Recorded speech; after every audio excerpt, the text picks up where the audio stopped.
Hello students. तो इस particular video में अपन समझेंगे कि क्या होती है applications of present value of annuity. Already अपने प्रीवियस वीडियो में ये कवर कर लिया है कि एप्लीकेशन फ्यूचर वैल्यू की क्या होती है। अब ये वीडियो पर्टिकुलरली इसलिए बना है ताकि अपन ये समझ सके कि एप्लीकेशंस रियल लाइफ में प्रेजेंट वैल्यू की होती तो क्या है। ठीक है। अब एक एक चीज कि प्रेजेंट वैल्यू के कॉन्सेप्ट्स ना बहुत ज्यादा रियल लाइफ में यूज होते हैं, इसीलिए इसके एप्लीकेशंस कहीं ज्यादा मिलेंगे आपको फ्यूचर वैल्यू से। तो अगर अपन इनको रियल लाइफ से रिलेट करके देखेंगे और डिटेल में समझेंगे तो अपन को एक कॉन्सेप्ट बहुत रिलेटेबल लगेगा। ठीक है, पहली बात तो इसको ना पढ़ाई को सिर्फ पढ़ाई के पर्सपेक्टिव से मत लो, क्योंकि पढ़ते सब है। आप एज क्रिएट करो, आप चीजों को कॉन्सेप्ट को रियल लाइफ से रिलेट करके समझो ताकि आपको हेल्प भी करे इन फ्यूचर। ठीक है, तो without wasting any time let's go to our PPT. Applications ना ये 6 तरीके की होती है। अब एप्लीकेशंस में क्या क्या आ गया? Net present value. अच्छा, एक आएगी नेट प्रेजेंट वैल्यू, एक आ गई क्या बॉन्ड्स, एक आ गए अपने कैपेक्स जिसको अपन कैपिटल एक्सपेंडिचर भी बोलते हैं, और क्या बोलते हैं पेंशन, और आई परपेचुइटी, और आई लीजिंग। ये 6 कॉन्सेप्ट्स को अपन जो है आज कवर करने वाले हैं। चलो स्टार्ट करते हैं विद एनपीवी यानी नेट प्रेजेंट वैल्यू। अब क्या होता है ये नेट प्रेजेंट वैल्यू? इधर देखो, नेट प्रेजेंट वैल्यू के लिए अपन एक चीज का एग्जांपल लेंगे। सपोज करो आपने प्रेजेंट वैल्यू ऑलरेडी पढ़ रखा है। ठीक है, तो कुछ तो क्या होता है कॉस्ट लगती है। सपोज करो आपने कोई एसेट खरीदा, थोड़ा दिमाग लगाना आराम से बैठ के।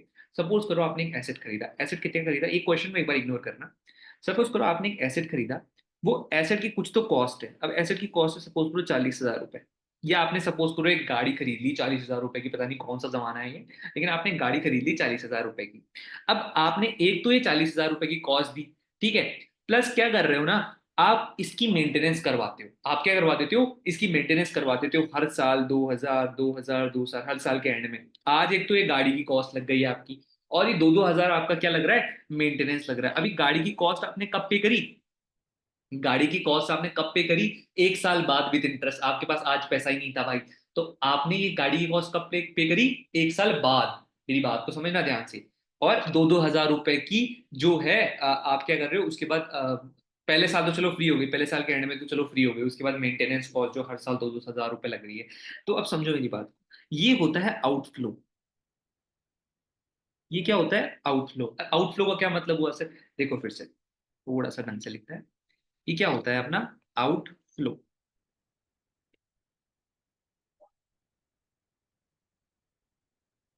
ठीक, आउटफ्लो का क्या मतलब हुआ कि जो भी पैसा गया, जो भी पैसा गया।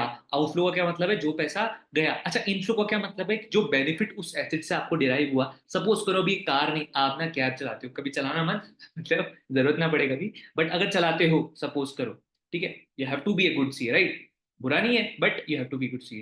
तो इसमें क्या, अब सपोज करो कैब चलाते हो आप उस कार से, तो आपको कुछ इनफ्लो भी आता है, कुछ बेनिफिट्स भी आते हैं। एक तो आपकी कॉस्ट लगी, अब उस कार, वो जो कार है वो आपको कवर भी कर रही है, ठीक है, कुछ पैसे भी लाके दे रही है। सपोज करो वो आपको हर साल लेती है सपोज करो 10,000 रुपए। 10,000 10,000 10,000, ठीक है।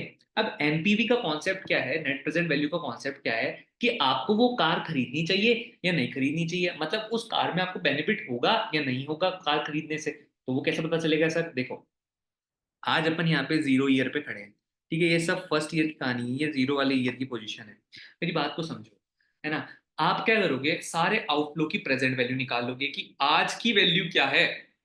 मेरी बात को समझो, सारे आउटफ्लो की आज की वैल्यू निकाल लोगे, सारे इनफ्लो की आज की वैल्यू निकाल लोगे, और फिर देखोगे अगर इनफ्लो ज्यादा है तो मुझे बताओ वो एसेट आप खरीदोगे या नहीं खरीदोगे, वो डिसीजन आप लोगे या नहीं लोगे। ये इंटर में बहुत काम आने वाला है, सीए इंटर में, और ट्वेल्थ क्लास में भी बहुत काम आने वाला है। मेरी बात को समझो ध्यान से, मैं क्या कहने की कोशिश कर रहा हूँ यहाँ पे, कि सपोज करो आपका कुछ तो आउटफ्लो है, कुछ इनफ्लो है, कुछ तो आउटफ्लो है, कुछ इनफ्लो है। अब आउटफ्लो की क्या करोगे, प्रेजेंट वैल्यू निकाल लोगे कि इनकी आज की जो कॉस्ट है वो क्या है, आज की लागत क्या है। इन जो इनफ्लो आ रहा है, जो बेनिफिट्स हो रहे हैं, उनकी भी आज की वैल्यू निकाल लोगे कि यार 10,000 मुझे फ्यूचर में मिल रहे होंगे, इनकी आज की वैल्यू क्या है। जिसमें अगर सपोज करो इनफ्लो ज्यादा निकला, यानी आपकी एनपीवी का फॉर्मूला होता है net present inflow minus net present, एक सेकेंड, नेट प्रेजेंट आउटफ्लो। मतलब एनपीवी का क्या फॉर्मूला हुआ, net present inflow minus net present outflow. Present value तो उनको निकालना आता ही है बॉस। तो अगर नेट प्रेजेंट इनफ्लो यानी अगर एनपीवी पॉजिटिव आता है, इसका क्या मतलब, अगर एन नेट प्रेजेंट इनफ्लो ज्यादा होता है नेट प्रेजेंट आउटफ्लो से, तो वो डिसीजन आपको लेना चाहिए। बहुत बेसिक सी बात है, क्यों लेना चाहिए, क्योंकि सर इनफ्लो की प्रेजेंट वैल्यू ज्यादा है, समझ गए बात को, ठीक है। अगर आउटफ्लो ज्यादा आता है, अगर नेगेटिव में आ जाती है एनपीवी इसका मतलब, तो आपको वो डिसीजन नहीं लेना चाहिए। चलो इस क्वेश्चन से देखते हैं और समझते हैं क्वेश्चन एक्चुअली है क्या। प्रेजेंट वैल्यू आपको निकालना आता है, उतना काफी है, एप्लीकेशन में कुछ नहीं करना, बस कॉन्सेप्ट है, ठीक है। आ जाओ अब इस कॉन्सेप्ट को समझते हैं। कॉन्सेप्ट आपको क्या कह रहा है, इधर ध्यान से देखो। Compute the NPV for a project with net investment of 1 lakh rupees. अब इसकी इन्वेस्टमेंट कॉस्ट क्या होगी, 1 लाख रुपए। आज लग गई क्या, इसने ये तो नहीं बोला 1 साल बाद दे रहा है, नहीं, आज ही लग गई 1 लाख रुपए, ठीक है, कोई दिक्कत नहीं है। And net cash flows for year 1। Net cash flows का मतलब ये इनफ्लो की बात कर रहा है कि बेनिफिट क्या हो रहे हैं उस प्रोजेक्ट से। तो ईयर सपोज करो, क्या कितने साल हो गए, 3 साल है, 3 साल है। तो ये यहाँ पे इसने कॉस्ट इनकर करी है, यहाँ पे ईयर 1, ईयर 2, ईयर 3। अगेन कह रहा हूँ, फ्यूचर के कोर्सेज में ये बहुत इंपॉर्टेंट है, सीए इंटर में बहुत बड़ा रोल प्ले करता है, तो प्लीज इसको ध्यान से समझना, ठीक है। आ जाओ इधर। अब देखो इधर क्या प्रॉब्लम हुई कि ईयर 0 पे आपने कितना पेमेंट कर दिया, पेमेंट को मैं लाल निशान से दिखाऊंगा, कितना पेमेंट कर दिया, 1 लाख रुपीज का। 1 लाख रुपीज का पेमेंट कर दिया, यानी 1 लाख रुपए गए। अब ग्रीन से क्या दिखाऊंगा, जो पैसे आ रहे हैं। पहले साल के एंड स्टार्टिंग में कितने पैसे आए, 55,000। दूसरे साल के ये एंडिंग में कितने पैसे आए, 80,000, ठीक है। तीसरे साल में अपन ये मानेंगे कि एंड में आए, क्योंकि रेगुलर ही मानते हैं अपन को ऑलरेडी पता है। तीसरे साल के एंड में कितने आए, 15,000। 15,000। अब अपन इनकी प्रेजेंट वैल्यू निकालेंगे। अब देखो, अगेन क्या ये एन्युइटी का कॉन्सेप्ट लगा सकते हैं क्या, सर नहीं लगा सकते। रीजन क्या है सर, चाहे भले ही पीरियोडिक इंटरवल्स में आप दे रहे हो, लेकिन जो आप पेमेंट दे रहे हो वो सेम नहीं है, ये साल दर साल चेंज हो रही है। जो आपके बेनिफिट है वो साल दर साल चेंज हो रहा है, तो ये एन्युइटी का फॉर्मूला यहाँ पे काम नहीं देगा, आपको इंडिविजुअली निकालना पड़ेगा। इसीलिए मैंने प्रेजेंट वैल्यू को इंडिविजुअली निकालना भी सिखाया है। चलो इधर कैसे निकालेंगे इंडिविजुअली, इधर देखो 55,000 का 1 साल का। अब मैंने सपोज करो रेट क्या चल रही है, 10% की, तो डिवाइड कर दूंगा किससे, 1.1 से। अब मेरे को ये समझाने की जरूरत नहीं क्यों करूंगा डिवाइड, ऑलरेडी तुमको पता होना चाहिए, ठीक है। इसमें अपन प्लस क्या कर देंगे, 80,000। 80,000 में क्या डिवाइड करूंगा, 1.1 का स्क्वायर, क्योंकि 2 साल पीछे खींचनी है वैल्यू, ठीक है। और 15,000 से क्या डिवाइड करूंगा, 1.1 का क्यूब। अब तुमको ये नहीं समझ में आ रहा ना मैं क्यों कर रहा हूँ, तो पिछला वीडियो देख के आओ, प्रेजेंट वैल्यू के कॉन्सेप्ट को उसमें इतने डिटेल में समझाया है, अब अपन टाइम वेस्ट नहीं कर सकते। इधर आ जाओ। तो मैंने इसको 3 साल पीछे खींच लिया 15,000 को, अब इसकी वैल्यू क्या हो जाएगी, कैलकुलेटर बाबा निकाल लो अपना, ठीक है। सबसे पहले क्या करोगे, 55,000, 55,000 डिवाइडेड बाय 1.1, क्या आंसर आता है, 50,000। वाह बहुत बढ़िया, आंसर क्या आता है, 50,000। तो अपना आंसर आ गया एक तो 50,000, ठीक है। 50,000 प्लस भाई 1.1 इंटू इक्वल्स टू 1.1 लिखा, इंटू इक्वल्स टू, अब डिवाइड कर दिया किससे, 80,000 से, और डिवाइड इक्वल्स टू कर दिया क्योंकि उल्टा रेसिप्रोकल करना है। तो 66115, 66115, ठीक है, 66115। आ जाओ प्लस कर दो। अब 15,000 में 1.1 into equals to divide by 15,000, divide equals to, ये हो गया 11,270, 11,270। अब इनको ऐड करो बैठ के, 66115 और 50,000, क्या आंसर आता है, 1,27,384, 1,27,384, अराउंड अराउंड, ठीक है। अब अपन ने इसको किससे माइनस किया, 1 लाख से माइनस किया, अपन ने इसको 1 लाख से माइनस किया। सुनना बात को ध्यान से, अपना आंसर क्या आ रहा है, वापस सुनो, इक्वल्स टू आंसर क्या आया, 1,27,384, 1,27,384। अब आंसर ये आया, तो अपन को इनकी एनपीवी निकालनी, ये तो इनफ्लो हो गया, आउटफ्लो क्या था, 1 लाख रुपए। अब क्योंकि वो 0 पीरियड पे हो गया था, तो उसकी प्रेजेंट वैल्यू तो 1 लाख रुपए ही होगी। जब मैं इसमें से माइनस करूंगा, मैंने जब माइनस किया, -1 लाख, तो आंसर क्या आएगा अपना फाइनल, बता दो, 27,384। क्या बैठ रहा है क्या कहीं पे आंसर, 27,384। देखो अराउंड अराउंड तो बैठ नहीं रहा, तो आई गेस ये करेक्ट आंसर होगा, ठीक है। मेरी बात समझ में, ये करेक्ट आंसर होगा। कभी कभी ये ऐसा होगा कि है ना, 20-30 रुपए का जहां फर्क होता है वो आपको इग्नोर करना पड़ेगा, कभी कभी क्वेश्चंस में ऐसा आ सकता है, ठीक है। अपन और एग्जैक्ट ले सकते थे वैल्यू, मे बी इसलिए हुआ हो थोड़ा फर्क, लेकिन 20-30 रुपए का फर्क वैसे भी आता, ठीक है। कॉन्सेप्ट समझ में आया होगा आई होप, ठीक है। एनपीवी का नेट प्रेजेंट इनफ्लो से माइनस कर दो नेट प्रेजेंट आउटफ्लो, मतलब आउटफ्लो की भी प्रेजेंट वैल्यू निकालो, इस केस में तो दी हुई थी। अगर इनफ्लो की प्रेजेंट वैल्यू निकालनी पड़ेगी और फिर दोनों को माइनस करके अगर पॉजिटिव आंसर आता है तो आपको वो डिसीजन लेना है। अभी तो डिसीजन की इसने बात ही नहीं करी, आपने एनपीवी पूछ लिया डायरेक्ट। लेकिन अब वो पूछता कि क्या वो एसेट मैं खरीदूं, तो हाँ भाई खरीद ले, क्योंकि तू तू क्या है एक्चुअल में, एसेट क्यों खरीदेगा? क्योंकि सुनना बात को ध्यान से, कॉन्सेप्ट क्या है, एसेट को क्यों खरीदेगा? क्योंकि एनपीवी जो है ना, एनपीवी वो या तो जीरो हो या जीरो से बड़ी हो, नेगेटिव नहीं होनी चाहिए, तब आप वो एसेट खरीद लो। क्या बहुत बेसिक सी बात है, आई होप ये चीज आप समझ गए होंगे। ठीक है, इसके बाद अपन चलते हैं कैपेक्स पे। इसके बाद किस पे चलेंगे? के पैक्स पे। Wait a minute.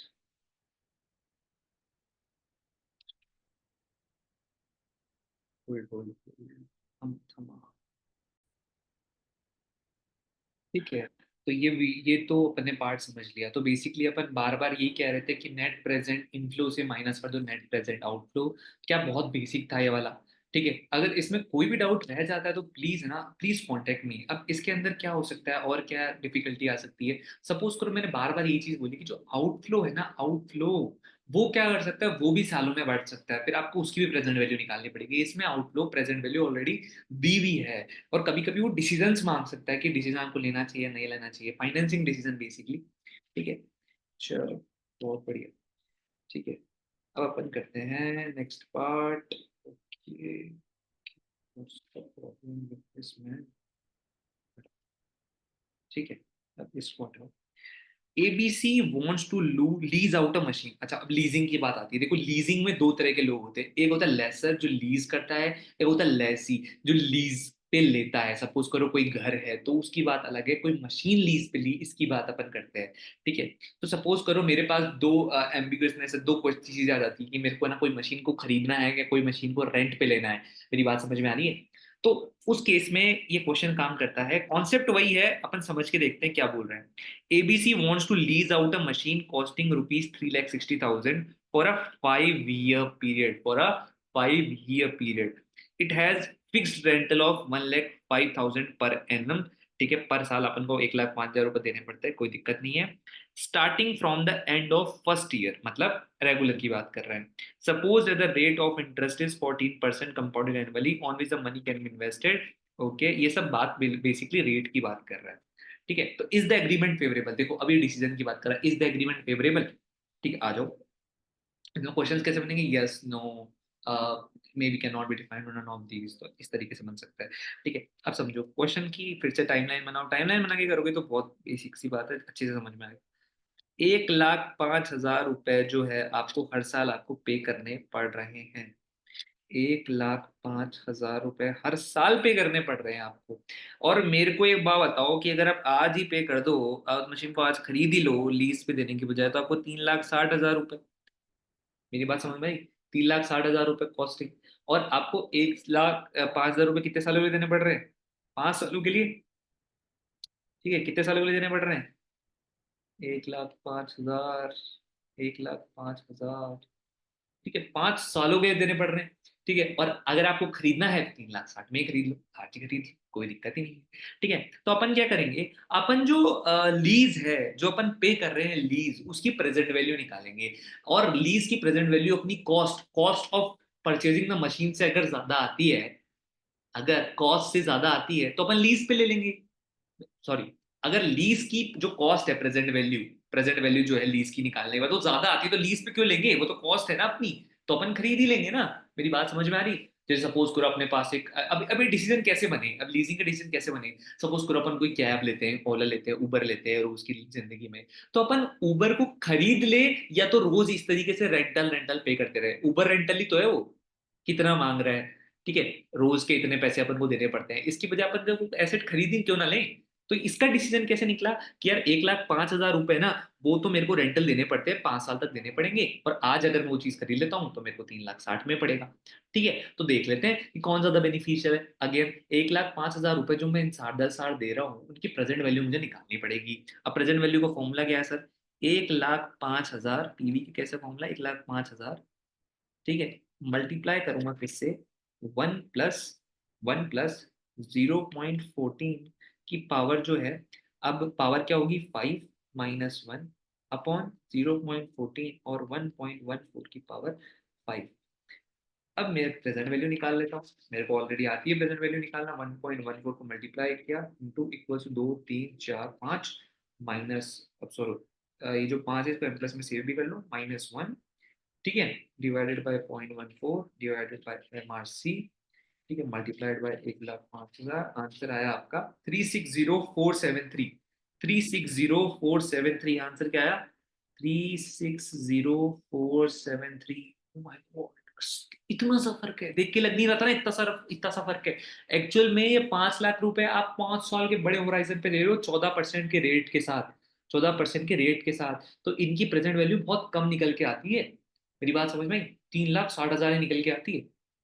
तो बेसिकली इससे अपन को क्या सीख मिली कि अपन को ना प्रेजेंट वैल्यू के कॉन्सेप्ट को इग्नोर नहीं करना चाहिए। लोग देख के क्या बोलेंगे, यार 3,60,000 ही सस्ता है, फॉर इंस्टेंस 3,60,000 ही सस्ता है, ये तो महंगा था। नहीं, ये महंगा नहीं है। मेरी बात समझ में, ये महंगा नहीं है। अगर अपन पेमेंट लीज रेंटल की भी प्रेजेंट वैल्यू निकालते तो बहुत आसपास आती है। तो मतलब डिसीजन जो है वो फेवर में तो खरीदने के ही होना चाहिए, क्योंकि अभी भी 473 का अपन को बेनिफिट है, लेकिन बहुत ज्यादा फर्क भी नहीं है। तो कॉन्सेप्ट समझ में आया होगा इसका, आई गेस। ठीक है, तो अगर अपन दोनों को माइनस करते तो 473 का ज्यादा पड़ रहा है लीज रेंटल में कॉस्ट, ठीक है, इसीलिए अपन उसको खरीदना प्रेफर करेंगे। तो agreement is not favourable for the company. बात समझ में आ गई?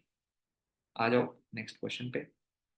The company is considering of purchasing a machine either by making a full payment of 4,000, 4,000 का फुल पेमेंट पे कर दिया, या फिर 4 साल के लिए 1,250 रुपये आप पे कर रहे हो, 14% कंपाउंडेड एनुअली। अब इसमें भी बहुत इजी, कुछ भी नहीं है। क्या करना है, सिंपल सा क्वेश्चन। 1250 को मल्टीप्लाइड करोगे 1 प्लस 0.14 की पावर 4 माइनस 1 अपॉन में 1.14। एक ही बात, पहले लिख दो उसको और मल्टीप्लाई करो 0.14 से, ठीक है। आंसर अगर इसका 4,000 से ज्यादा आता है तो अपन को नहीं खरीदना है, बेसिकली बात है, परचेज परचेज कर लेनी है फिर। और अगर 4,000 से कम आती है इसकी प्रेजेंट वैल्यू लीज की, तो अपन को लीज पे लेना है, ठीक है। तो 1.14 इंटू 2 3 4 -1, प्लस ले लो -1, एंड प्लस में सेव कर लिया था मैंने, 0.14 divided by MRC into 1,250। Answer आया आपका 3642। Okay, let's go. 3642। इसका मतलब इस केस में क्या हुआ, इस केस में आपकी लीजिंग जो है सस्ती पड़ रही है। मेरी बात समझ में आई? लीजिंग कॉस्ट की जो प्रेजेंट वैल्यू है सस्ती पड़ रही है 4,000 से, तो इसमें आपको लीज पे लेना चाहिए। मेरी बात समझ में आ गई? आई होप समझ में आई होप, ठीक है। आ जाओ। Machine can be purchase for, अभी कैपेक्स की बात करते हैं। कैपेक्स में भी कुछ खास डिफरेंस नहीं है, सब एक जैसे ही है। कैपेक्स का भी क्या मतलब, कोई मशीन आपको खरीदनी चाहिए या नहीं खरीदनी चाहिए, आप कोई मशीन आपने खरीदी वो आपको बेनिफिट्स देगी। अब नेट प्रेजेंट वैल्यू के केस में क्या था कि बेनिफिट्स अलग अलग आ रहे थे, तो आउटफ्लो इनफ्लो अलग अलग चीजें थी। इस केस के अंदर ना आपको आउटफ्लो हमेशा फिक्स ही रहेगा, और जो इनफ्लो भी है वो भी आपको क्या है, एन्युइटी के फॉर्म में रहेगा। मेरी बात समझ में आ गई? ठीक है, बहुत ज्यादा फर्क नहीं है कैपेक्स और नेट प्रेजेंट वैल्यू में, एनपीवी में, बहुत सिमिलर सिमिलर से। ठीक है, तो कैपिटल एक्सपेंडिचर में क्या बोला कि 50,000 रुपए आपके गए, अब कुछ बेनिफिट्स आए। तो अगर बेनिफिट्स की प्रेजेंट वैल्यू 50,000 से ज्यादा है, कॉस्ट से ज्यादा है, तो आप मशीन खरीदोगे, you will purchase that machine. और अगर बेनिफिट्स की वैल्यू, जो प्रेजेंट वैल्यू है बेनिफिट्स की, वो जो कॉस्ट है उससे कम है सपोज करो, तो अपन नहीं खरीदेंगे ना। मेरी बात सुने, अपन खरीदेंगे ही नहीं। बहुत बेसिक सी बात है। तो इसमें क्या बोलता है, क्वेश्चन क्या बोल रहा है, मेरी बात को ध्यान से सुनो। अ machine can be purchased for 50,000, 50,000 की एक मशीन आएगी, okay. A machine will contribute 12,000 per year for next 5 years। 12,000 अपन को कमा के देगी अगले 5 साल तक, 5 साल तक 12,000 रुपए हर साल कमा के देगी। अज्यूम बोरोइंग कॉस्ट टू 10% पर एनम, determine whether the machine should be purchase और नॉट। एक बात मेरे को बताओ, ये 12,000 जो कमा रही है उसकी प्रेजेंट वैल्यू अगर 50,000 से कम है, तो मैं बेवकूफ हूँ कि 50,000 रुपए की मशीन खरीदूंगा जिससे मेरा कोई बेनिफिट ही नहीं है। मेरी बात समझ रहे हो? जब मेरे मशीन से बेनिफिट ही नहीं है, मैं लॉस में जा रहा हूँ, तो मैं खरीदूंगा क्यों मेरे भाई? बहुत बेसिक सी बात है। आ जाओ निकाल लेते हैं क्या लोड है इसके अंदर। 12,000, ये एनईबीटी होगी हर साल की अपनी, मल्टीप्लाइड बाय 1 प्लस आई क्या हो गया 0.1, इसकी पावर क्या हो गई 5 - 1 डिवाइड बाय 0.1, 1.1 की पावर 5। कुछ नहीं दे रखा तो अपन रेगुलर मान के चल रहे हैं, ठीक है। इसकी कॉस्ट निकाल लेते हैं, ठीक है। 1.1 इंटू 2 3 4 5 -1 इंटरेस्ट में से पहले ही कर लिया करो, इंटू 12,000, आंसर आया 45489। बहुत जल्दी जल्दी है क्वेश्चंस यार, कुछ है ही नहीं, यूं ही है 45489। अरे आप मेरे को एक बात बताओ, बेनिफिट्स की वैल्यू 50,000 से कम है कि नहीं है? अरे है कि नहीं है? तो शैल द मशीन बी परचेज और नॉट? नो, नॉट परचेज भाई, बिल्कुल परचेज मत करना। तुम 5,000 का लॉस कर बैठोगे, कोई मतलब नहीं है तुम्हारा। देख के लग रहा है वो 60,000, एक्चुअल में 60,000 नहीं है। उसकी प्रेजेंट वैल्यू तुम देखोगे तो वो क्या निकल के आ रही है, 45,000। तो प्रॉफिट नहीं है, लॉस है इनफैक्ट। तो आपको वो मशीन जो है नहीं खरीदनी चाहिए। यही कैपेक्स है आपका। इसी तरीके के क्वेश्चंस बन सकते हैं, कैपेक्स बहुत इजी है। ठीक है, बस एनपीवी और इसमें क्या फर्क था, एनपीवी में अपन इंडिविजुअली करना पड़ता था, फॉर्मूला नहीं लगा पा रहे थे। ठीक है, आ जाओ आगे चलते हैं। ठीक है, आगे भी कुछ है क्या, आगे भी कुछ है क्या? ओके, तीन चार क्वेश्चन अच्छे खासे और हैं अभी अपने। आ जाओ यहाँ पे, यहाँ पे आ जाओ।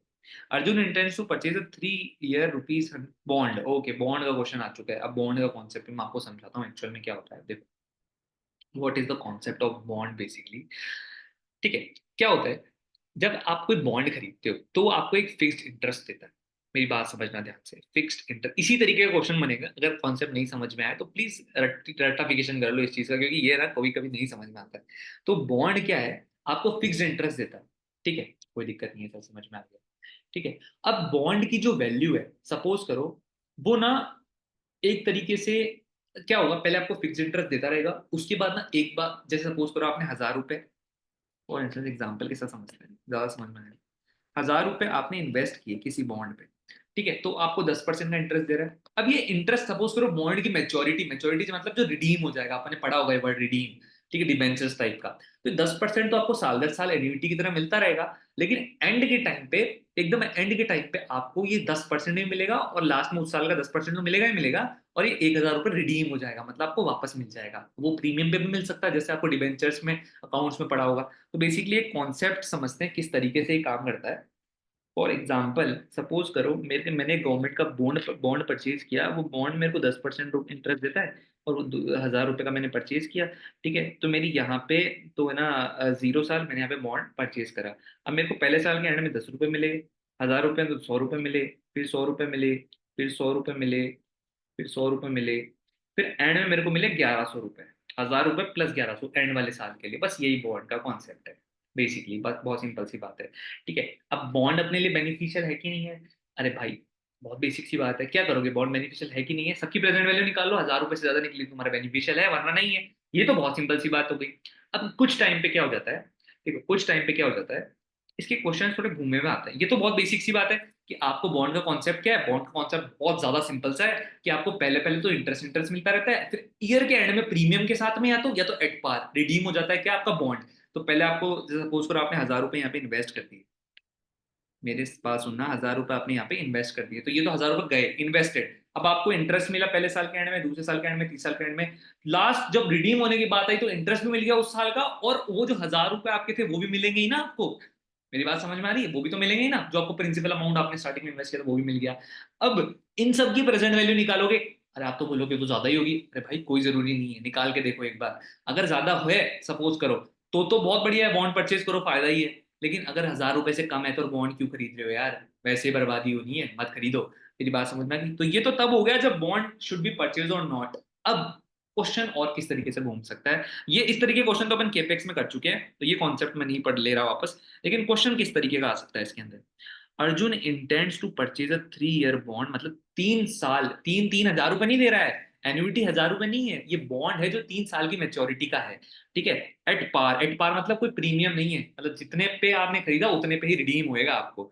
ठीक है, अब ये प्रीमियम पे भी रिडीम हो सकता है। उसके बाद having a nominal interest rate of 10%, interest rate 10% बता रहा है।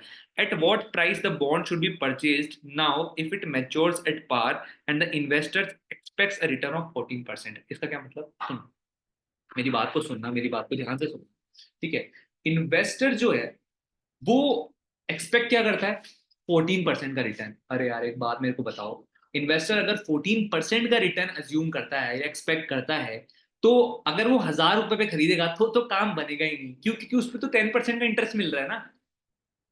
मेरी बात समझे नहीं समझे? क्योंकि पार पे रिडीम हो रहा है, मेरे को पता है पार पे रिडीम हो रहा है, तो उस पर तो 10% का रिटर्न मिलना है।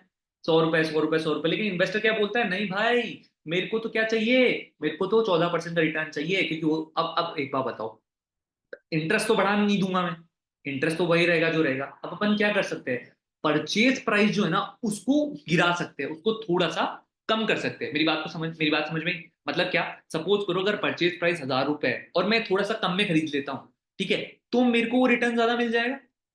कॉन्सेप्ट समझ में आया? कॉन्सेप्ट क्या है, देखो मेरी बात को ध्यान से समझो। सबसे पहले क्या हुआ, आपने 1000 रुपए का कोई बॉन्ड खरीदा, उसके ऊपर आपको 10% का इंटरेस्ट मिल रहा है, चलो मिल गया 10% का इंटरेस्ट। अब वो 100 रुपए, लेकिन यहीं पे ही मुझे वो 100 रुपए ही मिल रहे हैं, कोई दिक्कत नहीं है, लेकिन मैंने बॉन्ड कम में खरीद लिया। मेरी बात समझ में आ रही है? अब वो बॉन्ड सपोज करो मैंने 800 पे खरीदा, तो मेरे को पहले जो 10% था मेरा 100 रुपए मिलना 1000 का, वो 800 का कितना परसेंट हो गया, 12.5% हो गया। मेरी बात समझ में आई? अब ये किस तरीके से होता है, मेरी बात को समझो। सपोज करो किसी को बॉन्ड बेचना हो बीच में, ठीक है, तो वो आपको कम में बेचने को तैयार हो जाएगा, मुझे कम, आज की आधी पैसों की जरूरत है मेरे भाई, उसको आज के आधी पैसों की जरूरत है, तो वो तो आधी बॉन्ड बेचने को तैयार है ना। तो वो तो उसने तो 1000 रुपए में खरीदा, लेकिन तुमको बेच देगा 800 रुपए, क्योंकि उसके 1000 रुपए तो उसको बहुत टाइम बाद मिलेंगे। क्या बात समझ में आ रही है? चलो अपन तो 1000 रुपए की बात करें, लोग अपनी पूंजी लगा देते हैं। तो समझो मेरी बात को, मैं क्या कहने की कोशिश कर रहा हूं मेरे भाई, कि 1000 रुपए उसको तो बाद बाद में मिलेंगे, उसको आज ही चाहिए। अब सरकार तो देगी नहीं, तो उसने क्या किया, इस बॉन्ड को किसी डिस्काउंट रेट में किसी को बेच दिया। अब उसको ये बॉन्ड 800 में मिल गया। अब 800 में मिल गया तो उसको इंटरेस्ट तो 100 रुपए का ही मिल रहा है, गवर्नमेंट को क्या, गवर्नमेंट को तो कुछ फर्क ही नहीं पड़ा ना, वो तो उसको 1000 रुपए का ही देगी, 1000 रुपए पे इंटरेस्ट देगी, तो उसको 100 रुपए तब भी मिल रहे हैं। अब 800 पे वो 100 रुपए कमा रहा है, तो इंटरेस्ट क्या ज्यादा हो गया, क्या हुआ ज्यादा? ये कॉन्सेप्ट है कि अगर इन्वेस्टर एक्सपेक्ट करता है 14% का रिटर्न, तो इंटरेस्ट रेट तो नहीं बढ़ा दोगे, तो बॉन्ड कितने में खरीदे कि उसको इंटरेस्ट 14% का मिले। अब इस कॉन्सेप्ट को समझने के लिए आप ध्यान समझो, कॉन्सेप्ट आई गेस आप समझ गए होंगे, या नहीं भी समझ में आया तो इस चीज को रट लो, क्योंकि ये चीज कुछ कोई समझ में आती है जिनका दिमाग ये तेज होता है। अगर ढीला है तो कोई दिक्कत नहीं है, वीडियो को वापस देखो, नहीं समझ में आता तो डाउट भेज दो, अगर वो भी नहीं कर सकते तो कुछ मत करो, रट लो। बहुत बेसिक सी बात है, इससे ज्यादा कोई कुछ नहीं कर सकता। ठीक है, आ जाओ, बात को समझो। अब क्वेश्चन मैंने ले लिया, मैंने कॉन्सेप्ट भी समझ लिया। अब कॉन्सेप्ट क्या है, सपोज करो 1000 रुपए का बॉन्ड खरीदा, ठीक है सर, 1000 रुपए का बॉन्ड खरीदा। अब कितने सालों में बटा हुआ है ये, कितने सालों में बटा हुआ है, 3 साल के लिए, तो यहाँ पे 0 ईयर में तो खरीदा, 1 2 3। तो मेरे को क्या मिलना था, जनरली मेरे को यहाँ पे इंटरेस्ट कितना मिलेगा भाई, मेरे को पता है, ग्रीन में लिखते हैं, 100 रुपए का यहाँ मिलेगा, 100 रुपए का यहाँ मिलेगा, और यहाँ पे अपन को रिडीम भी हो जाएंगे, 1100 रुपए मिलेंगे। बहुत बेसिक सी बात है, क्या बहुत बेसिक सी बात है। अब उसको कितने पे चाहिए, एक्सपेक्ट कितने पे कर रहा है, 14% से। तो बेसिकली अपन जब इसकी वैल्यू को गिराएंगे, ठीक है, अब सपोज करना, 1 मिनट रुकना, होल्ड कर, जब अपन इसकी वैल्यू गिराएंगे, अब कैलकुलेट कैसे करेंगे, इधर देखो, कैलकुलेट कैसे करने वाले हैं अपन, ये 100 रुपए, 100 रुपए डिवाइडेड बाय, अब कितना परसेंट, अब रेट जो डिवाइड करेंगे 10% से नहीं करेंगे, यही तो बात है बस, अब कुछ नहीं करना अपन ने, इंटरेस्ट तो जिस तरीके से कैलकुलेट करना था कर लिया। अब जब आप डिवाइड करोगे ना, प्रेजेंट वैल्यू जिस हिसाब से निकालोगे, वो निकालोगे किसके हिसाब से, 14% के हिसाब से, यानी डिवाइड करोगे इसको 1.14 के हिसाब से। अगर ये रट लोगे तो भी आंसर हो जाएगा, कोई दिक्कत नहीं है, एग्जामिनर को थोड़ी पता चलेगा आप रट के गए हो, आपको तो आंसर मिल ही जाएगा ना। फिर दूसरे साल के लिए क्या करोगे, 100 डिवाइडेड बाय 1.14 का स्क्वायर, और तीसरे साल के लिए क्या करोगे, 1100 डिवाइडेड बाय 1.14 का स्क्वायर। बात समझ में आ गई, 1.14 का, सॉरी सॉरी सॉरी, यहाँ पे आएगा क्यूब।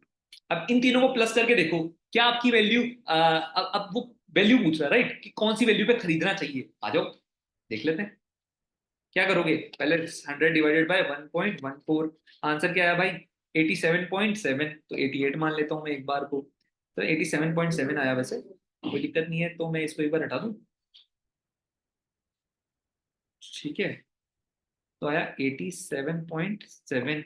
दूसरे का देखें तो 101.14 into equals to divide by 100 divide equals to, क्या आंसर आया, 77, आंसर आया 77 ऑलमोस्ट, ठीक है। अब तीसरे पे क्या आएगा, 1.14 into equals to divided by 1100 divide equals to, answer क्या आया, 742, क्या आंसर आया, 742.4।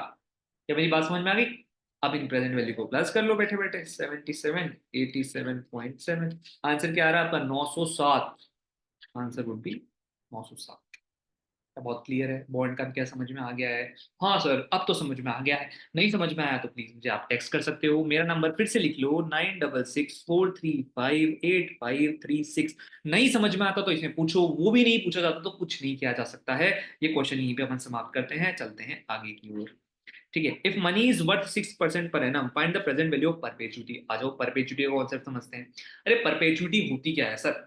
परपेचुइटी बेसिकली होती है आपको जो पूरी उम्र दर मिलने वाला है वो पैसा। इसका क्या मतलब, आप कुछ पैसा आज इन्वेस्ट करते हो पर आपको हर महीने या फिर सपोज करो हर साल कुछ पैसा मिलता है आपकी लाइफ टाइम के लिए, तो आपको वो पैसा कितना इन्वेस्ट करना पड़ेगा आज, दैट इज परपेचुइटी।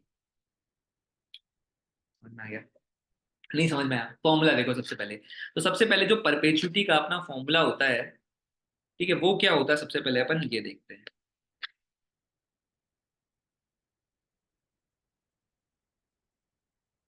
परपेचुइटी का फॉर्मूला क्या होता है सबसे पहले ये तो समझे। परपेचुइटी का फॉर्मूला होता है एन्युइटी। एन्युइटी मतलब जो आपको हर साल मिलने वाली है। परपेचुइटी मतलब प्रेजेंट वैल्यू है ये, प्रेजेंट वैल्यू एक तरीके से। तो ये प्रेजेंट वैल्यू किस चीज की? जो एन्युइटी आपको हर साल मतलब हर क्या पूरी जिंदगी भर के लिए, जब तक आप मरते नहीं हो तब तक मिलने वाली है। कई कभी तो मरने के बाद में मिलती है। ठीक है, तो एन्युइटी अपॉन आई।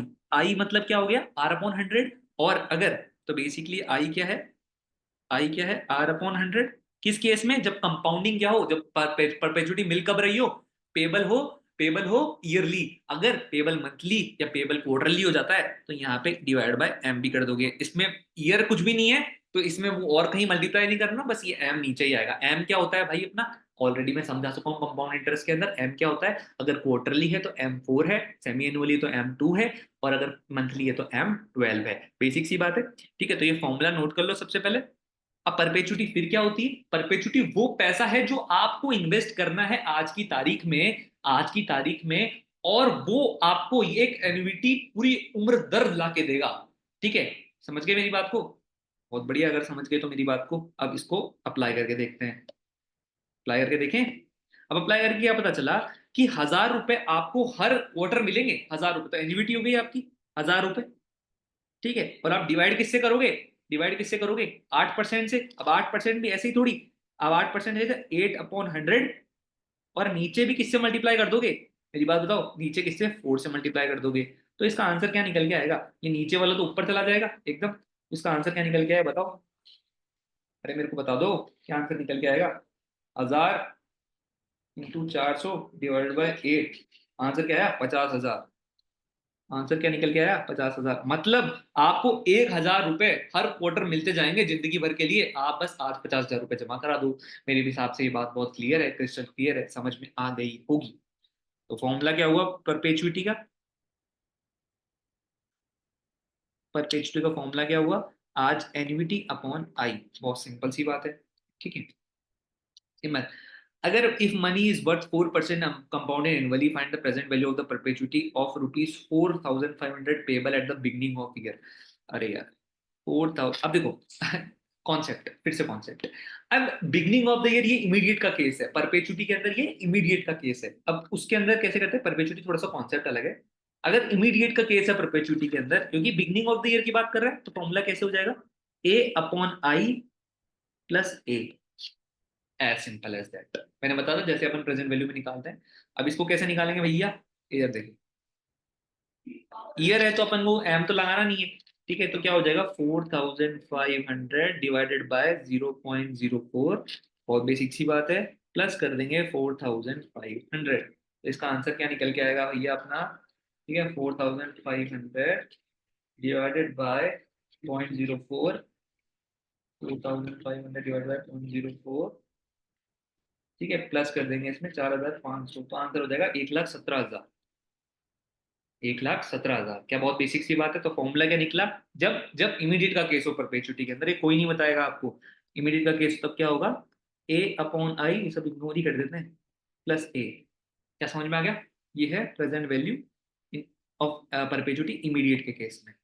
ठीक है, ये भी बहुत क्लियर होगा। आ जाओ नेक्स्ट क्वेश्चन पे। Growing perpetuity. अब कभी कभी क्या होगा, परपेचुइटी बढ़ती जाएगी। अब यार कोई बोलेगा यार आज के खर्चे मेरे 1,000 रुपए हैं, वैसे तो नहीं है बट एग्जाम्पल के तौर पे आज के खर्चे मेरे 1,000 रुपए हैं। अरे डेली रोजमर्रा के थोड़ी हो गए। आगे तक तो इन्फ्लेशन भी तो बढ़ता है, तो मैंने बोला नहीं मेरी परपेचुटी तो ग्रो भी होती है भाई साहब। तो उसका फॉर्मूला क्या है भाई, ग्रोइंग परपेचुटी अगर आपको लेनी है तो इसके लिए आपको थोड़ा पैसा शुरुआत में ज्यादा देना पड़ेगा। तो वो पैसा कितना देना पड़ेगा, फिर से फॉर्मूला क्या निकल के आता है, फॉर्मूला क्या निकल के आएगा यहाँ पे अपना, present value of perpetuity is equal to A upon I minus G. I minus G क्या मतलब हो गया, आई माइनस जी। सर अगर आई माइनस जी है तो बेसिकली कैसे करना है, if the perpetuity entitles to a payment of amount ₹100 at the end of first year that will grow at a rate of 5% annually. 5% growth rate हो गई, कोई दिक्कत नहीं है। Find the present value if the discount rate is 15%, कोई बात नहीं है भाई। परपेचुटी का अमाउंट क्या है, मतलब जो बेसिकली अमाउंट जो पे हो रहा है वो क्या है, एन्युटी बेसिकली। तो वो क्या हो गया, 1,000, 100 रुपए। 100 रुपए डिवाइड बाई क्या होएगा, आई क्या होता है 0.15, माइनस कर दूंगा 0.05 से, आंसर क्या आएगा 100 divided by point point point one, 1000। ये बहुत क्लियर सी बात है, ये फॉर्मूला भी नोट कर लो। मेरी बात समझ में आ गई क्या, हर एक कॉन्सेप्ट कवर करवा रहा हूँ, ये फॉर्मूला भी नोट कर लो। ठीक है, कोई बॉन्ड स्किप करवा देता है, कोई क्या स्किप करवा देता है, बहुत इजी सी बात है। अब लास्ट एंड फाइनल कॉन्सेप्ट, उसके बाद एप्लीकेशन एकदम फिनिश। उसके बाद अपन नेक्स्ट वीडियो में देखेंगे क्वेश्चंस कैसे करते हैं। ठीक है, तो कंपाउंड एनुअल ग्रोथ रेट आखिर में होता तो क्या होता है। जो लड़के हैं ना, अगर उनको स्टॉक मार्केट में इंटरेस्ट है तो इससे बेस्ट चीज उनके लिए कुछ भी नहीं है। क्या है, कंपाउंड एनुअल ग्रोथ रेट। देखो, अब ये फॉर्मूला एक्चुअल में क्या कहता है, देखो सुनो।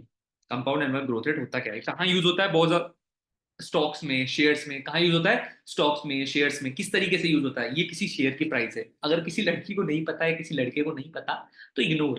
ठीक है, बेसिकली स्टॉक प्राइस का एक चार्ट है। ठीक है, तो वो क्या होता है, सपोज करें निफ्टी का चार्ट है। ठीक है, अब निफ्टी का चार्ट क्या होता है, निफ्टी का होता है अपना इंडेक्स है। तो ये जो गिर रहा है, सपोज करो, सुनना मेरी बात को ध्यान से, ये जो गिर गया है यहाँ पे, ये जो ग्राफ है ये कोरोना की वजह से गिर गया। बात समझ में आ रही है, कोरोना की वजह से गिर गया। ठीक है, तो अब कोरोना की वजह से अगर गिरा है तो मतलब शेयर प्राइस जो है वो डाउन चली गई, बहुत बेसिक सी बात है। ठीक है, ओके। तो अब अपन, राइट, वेट अ मिनट,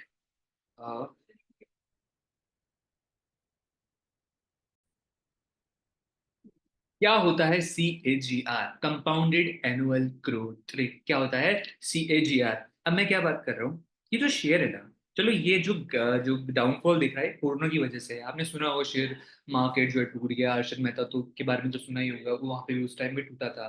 तो बेसिकली क्या हो रहा है, यहाँ पे प्राइस सपोज करो 100 रुपए थी। अरे यार ये क्या हो गया, ठीक है, तो अज्यूम करो यहाँ पे प्राइस 100 रुपए थी। ठीक है, तो यहाँ पे प्राइस बढ़कर हो गई 150 रुपए। अब प्राइस घटकर एकदम हो गई 90 रुपए के आसपास। ठीक है, फिर से प्राइस बढ़ी और प्राइस हो चुकी है यहाँ पे 200 के आसपास, और अब हो चुकी है 250 के आसपास। तो बेसिकली एक शेयर जब ग्रो करता है बहुत अजीब तरीके से ग्रो करता है, क्योंकि उसका कोई फिक्स पैटर्न नहीं होता, तभी स्टॉक मार्केट को बहुत ज्यादा रिस्की बताते हैं। ठीक है, क्योंकि 100 रुपए से कितने उतार चढ़ा हुआ है, हालांकि पहुंच गया 250 तक, लेकिन 150, फिर 90, फिर 200, फिर 250, अब फिर से एंड में क्या हुआ, ये बैठा है 160 पे।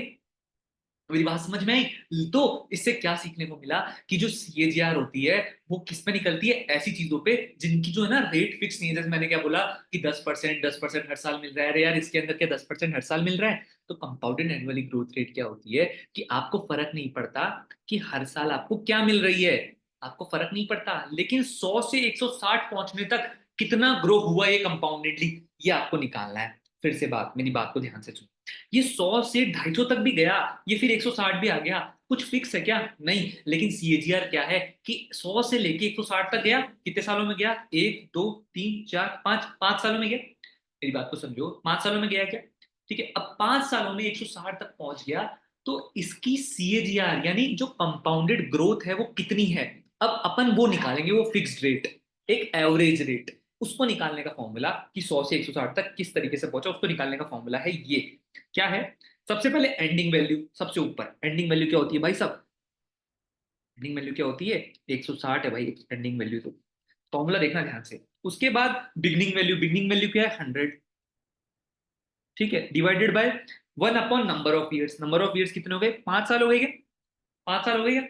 आपको इस तरीके से दे सकता है कि 2015 में इतना था, 2020 में इतना था, तो बेसिकली दोनों को सब्ट्रैक्शन कर दो। या तो इस तरीके से हो सकता है कि TN माइनस T0, मतलब स्टार्टिंग ईयर और एंड ईयर उसका सब्ट्रैक्शन, और क्या नंबर ऑफ ईयर्स डायरेक्टली दे रखे हो तो नंबर ऑफ ईयर्स आ जाएगा। ठीक है, तो नंबर ऑफ ईयर्स कितना हो गया 5, नंबर ऑफ ईयर्स कितना हो गया 5। उसके बाद आपने कर दिया -1 और इन सबको मल्टीप्लाई कर दिया 100 से, तो आपकी रेट आ गई। क्या मेरी बात समझ में आ गई? क्या बात बहुत क्लियर है? ठीक है, अब इसको निकालेंगे कैसे 1/5 को?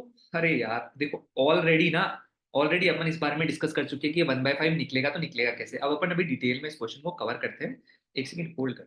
हाँ चलो इधर कवर करते हैं। ठीक है, 160/150, 160/150 की पावर हो जाएगी 1/5, और यहाँ पे माइनस करना है 1 और इंटू करना है 100 से। ठीक है, अब 1/5 कैसे कैलकुलेट करेंगे? देखो सुनो, पहला स्टेप ऑलरेडी इंडाइसिस में अपन पढ़ते हैं। कैसे करेंगे? सबसे पहले रूट करेंगे 12 बार, रूट करेंगे 12 बार, फिर करेंगे -1 डिवाइड करेंगे 5 से, और फोर्थ इंटू इक्वल्स टू करेंगे 12 बार। ठीक है, अगर ये नहीं समझ में आया तो इंडाइसिस वाली वीडियो देखो जाके। ठीक है, 160 डिवाइडेड बाय 150, आंसर क्या हुआ 1.0666। अब इसमें कैसे करेंगे? डिवाइड कर दिया, अब इसको क्या रूट करेंगे कितनी बार? 12 बार। 1 2 3 4 5 6 7 8 9 10 11 12, 12 बार रूट कर दिया। अब इसके बाद करेंगे -1। ठीक है, अच्छा एक एक फोर्थ स्टेप एक और होता है, डिवाइड बाय 5 करने के बाद +1 भी करना पड़ता है। ठीक है, इसका करेंगे -1, फिर डिवाइड करेंगे किससे? 5 से, फिर प्लस करेंगे 1, फिर करेंगे इंटू इक्वल्स टू 12 बार। 1 2 3 4 5 6 7 8 11 12, तो आंसर आया 1.012 के आसपास, 1.012 के आसपास। ठीक है, अब इसमें से मैं क्या कर दूंगा? देखो मेरा आंसर किसका निकल चुका है, मेरा आंसर इसका निकल चुका है, और आंसर क्या है 1.01299, ये मेरा आंसर आया है। ठीक है, तो बेसिकली इसमें से मैं -1 कर दूं, ये -1 कर दूं, मैंने -1 कर दिया। अब इसको उसके बाद 100 से इंटू कर दो। रेट आई है अराउंड अराउंड अराउंड अराउंड क्या रेट आई है? 12.99 के आसपास। Okay, may be some mistake I have did, again I will check. 160 divided by 150, answer जो आया 1 2 3 4 5 6 7 8 9 10 11 12।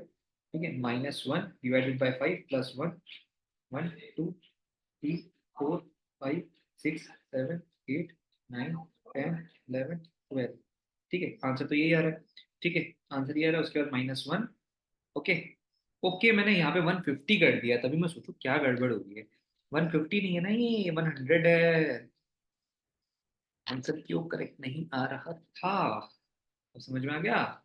160 डिवाइड बाय 100 करेंगे 1.6, 4 5 6 7 8 9 10 11 12।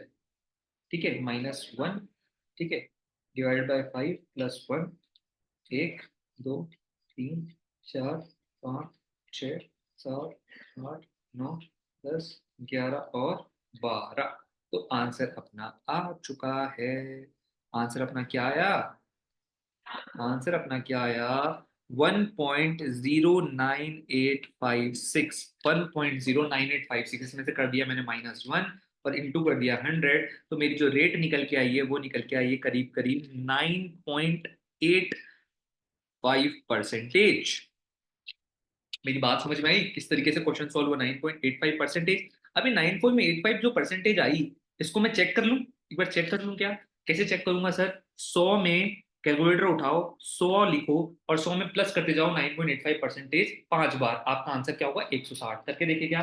100 प्लस 9.85% प्लस 9.8% प्लस 9.8%, 3 हो गया 9.8% प्लस 9.8%, करीब करीब 160 के आसपास आपका आंसर बैठ जाएगा। तो basically compound annual growth rate आपने क्या निकाली, जो साल दर साल एवरेज क्या हो सकती थी 100 से 160 पहुंचने की 5 सालों में, दैट इज 9.8%, 9.85%। क्या बात समझ में आएगी आपको? ठीक है, आई होप आपने सीएजीआर का कॉन्सेप्ट भी समझ लिया, विथ एग्जाम्पल विथ क्वेश्चन। अच्छा क्वेश्चन इसका जब अपन एंड में जाएंगे, कुछ एंड में जो क्वेश्चंस प्रैक्टिस करने हैं उसमें बहुत सारे क्वेश्चंस है, 1 2 3 तो मिल ही जाएंगे, तो उसमें करेंगे। लास्ट कॉन्सेप्ट क्या है, कुछ भी नहीं छोड़ना चाहता इसलिए ये कॉन्सेप्ट भी ले लेते हैं, what is real rate of return. Question में आपको ये पूछे कि what is real rate of return, तो कुछ नहीं होता। देखो रियल रेट ऑफ रिटर्न क्या होता है? नॉमिनल रेट में से, नॉमिनल रेट होती है नॉमिनल रेट, इसको डिटेल में इकोनॉमिक्स में अपन समझते हैं, अभी इतना टाइम नहीं है कि मैं आपको समझाऊं इस पार्ट को। ठीक है, तो बेसिक से इतनी बात समझ लो, नॉमिनल रेट में क्या होती है, इन्फ्लेशन प्लस रियल रेट होती है। इन्फ्लेशन प्लस रियल रेट, एक रेट जो इन्फ्लेशन की वजह से बढ़ती है, और रियल रेट बेसिकली जो सच में रिटर्न है। एक तो इन्फ्लेशन की वजह से रेट बढ़ती है, एक जो रियल रेट जो सच में आपका जो पैसा है वो बढ़ रहा है सच में। ठीक है, तो अगर आपको रियल रेट ऑफ रिटर्न निकालनी है तो कुछ नहीं करना, इस इन्फ्लेशन को इसमें से माइनस कर देना है। बहुत सिंपल सी बात है, और कुछ नहीं है। सपोज करो कोई आपसे पूछे कि रियल रेट ऑफ रिटर्न क्या है, तो आपको इन्फ्लेशन वहां पे दे रखी होगी और नॉमिनल रेट आपको दे रखी होगी, दोनों को माइनस कर दो, रियल रेट को आप इंटरेस्ट रेट मान लो। बस इतना सा कॉन्सेप्ट है और कुछ भी नहीं है। तो basically nominal rate equals to inflation plus real rate, और रियल रेट निकालनी है तो नॉमिनल माइनस इन्फ्लेशन। फिर आपको बोले रियल रेट के हिसाब से इस क्वेश्चन को करो, तो आपको नॉमिनल भी दे रखी होगी, आपको इन्फ्लेशन रेट भी दे रखी होगी, दोनों को माइनस कर देना तो आपकी रियल रेट आ जाएगी। क्या बात बहुत क्लियर है? ठीक है, तो अब जो आगे क्वेश्चंस की जो बौछार पड़ने वाली है, एक्स्ट्रा क्वेश्चंस फॉर प्रैक्टिस, ये अपन लेंगे नेक्स्ट वीडियो के लिए। तो इस भी वीडियो ऑलरेडी बहुत लंबा हो चुका है, तो इसके कॉन्सेप्ट आपने अच्छे से समझ लिए होंगे। इसके बाहर एक भी कॉन्सेप्ट नहीं है जो ना सीए में आएगा ना 12th क्लास में आएगा। I hope the point is clear. ठीक है, तो अगर वीडियो अच्छा लगा तो प्लीज सपोर्ट करिएगा। ठीक है, अभी के लिए tata bye bye, signing off. Signing off, off ही नहीं हुआ।